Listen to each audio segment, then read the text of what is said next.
চূড়ান্ত। শেখ হাসিনার মামলা নিয়ে বড় ঘোষণা করল বাংলাদেশের আদালত। আর রেহাই নেই শেখ হাসিনার। এবার হাসিনাকে ফিরতেই হবে বাংলাদেশে। হাসিনার ভাগ্যের দিনক্ষণ সব ঠিক হয়ে গেল। মানবতা বিরোধী মামলার রায় ঘোষণা করল ট্রাইব্যুনাল। শেষ পর্বেই হবে শেখ হাসিনা মামলা। রায় ঘোষণার তারিখ ঠিক করল আদালত। বাংলাদেশের ইতিহাসে নতুন অধ্যায় শুরু। অপরাধ করলে রেহাই নেই, হাসিনা মামলায় কড়া বার্তা ট্রাইব্যুনালের। বিচারের মুখে শেখ হাসিনা। 1400 মানুষকে শেষ করার অভিযোগে বিচার হবে শেখ হাসিনার। রাজনীতি নয়, ন্যায় বিচার। হাসিনা মামলায় দৃঢ় অবস্থান প্রসিকিউটরের। বাংলাদেশের দৃষ্টি ট্রাইব্যুনালে কেমন হবে হাসিনার ভাগ্যের রায়। শক্তিশালীরাও রেহাই পাবেন না। তাজুল ইসলামের বক্তব্যে তোলপাড় আদালত প্রাঙ্গণ। দেখুন ঠিক কী ঘটল। গত 13ই নভেম্বর সকাল থেকে গোটা বাংলাদেশের দৃষ্টি নিবদ্ধ ছিল আন্তর্জাতিক অপরাধ ট্রাইব্যুনালের দিকে। আগের দিন থেকেই নানান মহলে গুঞ্জন চলছিল শেখ হাসিনা মামলার রায় ঘোষণার দিন ঠিক হবে কিনা।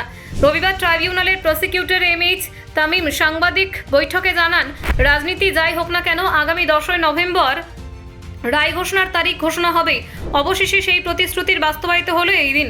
সকালে আদালতের 3 সদস্যের বেঞ্চ বসে। বিচারপতি মোহাম্মদ গোলাম মর্তুজা মজুমদারের নেতৃত্বাধীন ওই বেঞ্চ হাসিনার মামলার রায়দানের তারিখ নির্ধারণ করে।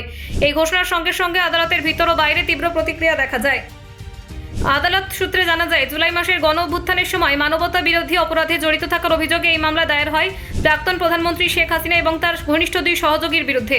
দীর্ঘ শুনানির শেষে বিচারকরা রায় ঘোষণার দিন নির্ধারণ করেন।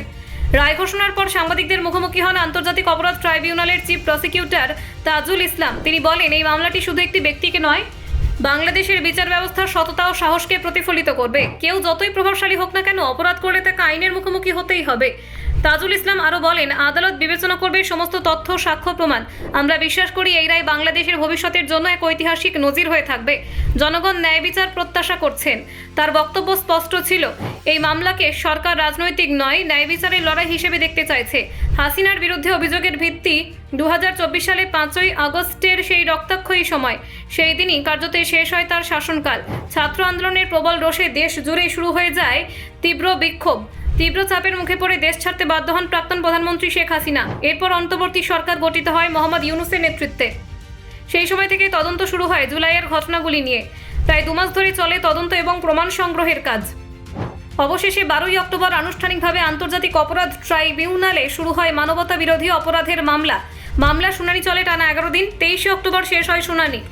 আদালতে উপস্থাপন করা হয় প্রায় 32 জন প্রত্যক্ষদর্শীর সাক্ষ্য, ভিডিও ফুটেজ এবং নথিপত্র, যা থেকে অভিযোগ ওঠে যে শেখ হাসিনা তার ঘনিষ্ঠ সহযোগীরা গণ অভ্যুত্থানের সময় 14 জন নিরীহ মানুষকে শেষ করার নির্দেশ দেন। প্রতিরক্ষার পক্ষ থেকে অবশ্যই অভিযোগ পুরোপুরি অস্বীকার করা হয়েছে। তাদের দাবি, ঘটনাগুলি রাজনৈতিক উদ্দেশ্য প্রণোদিতভাবে সাজানো হয়েছে। শেখ হাসিনা সেই সময় দেশে ছিলেন না। ওই হত্যাকাণ্ডের সঙ্গে তার সরাসরি যোগাযোগের কোনো প্রমাণ নেই। ব্যুরো রিপোর্ট, অজানার দেশে।